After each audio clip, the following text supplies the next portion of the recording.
tension dial for the Baby Lock Zest is located on the front of the machine. You have a standard setting from 3, 4 to 5. You'll notice that there's a hash mark to the left of the number 4. That is my standard setting. And very seldom will you need to adjust the tension off of that 4 setting.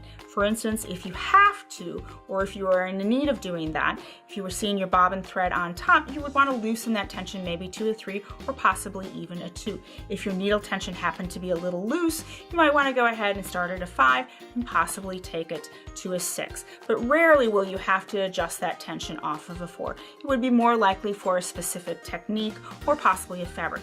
If you should need to, please refer to your instruction manual on the section for adjusting your needle tension.